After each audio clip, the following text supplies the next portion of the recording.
Alright guys, so welcome to this video. Today I want to talk to you, I want to show you more about QGIS, okay? I just want to introduce you to the various tools that are available. Then we can kickstart to seeing what we can do with what we know. Alright, so we have a layer here, okay? This layer is a vector layer. It's a vector layer because it has vector properties, okay? It has vector properties. It's made of polygons, etc. We will work with raster layers very soon, or raster data very soon. So I just want to show you today, I want to show you about the attribute table, okay? So like I said, if you if you import data like this onto your workspace, you need to be able to study it. You need to study it to know what it has, what it does not have, its properties and everything. So I would right click on it and come to open attribute table, okay? So when I come to this open attribute table, it shows me what this data has, okay? Shows me what this data has. When we came to the properties in the previous video, and we went to the information, okay, it was showing us things like this. This is basically what's inside the attribute table.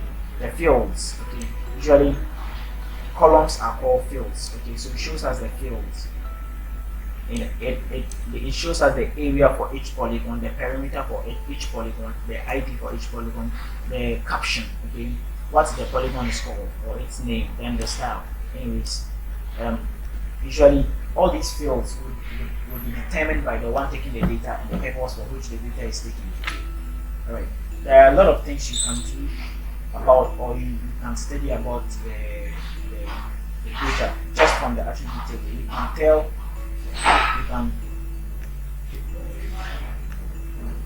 okay, so you can add more fields. For instance, if there's a field like this, you can add a new field to it. How do you add a new field to it? First, you need to toggle this editing. Okay? Toggle this editing, then you can this add will be allowed. Okay? So you can add a new field. Maybe you want to name it. Region. Okay? So you can add a field like this region, and then whatever comments you have, then you have to decide what type of data will be used. Okay? So we are going to give the regions according to strings. Then the length of each box. So we will limit it to 20 characters per region. Then click OK. In the same way, if you want to remove a column or a field like this, you can remove it by clicking on this button. You can remove these two. Okay. So that's basically how the attribute table works. Alright, so when you're done, always remember to untoggle your editing and save. Okay? Otherwise, it will not update the data. The data will still be the same thing. Okay, so that's how to work with the attribute table.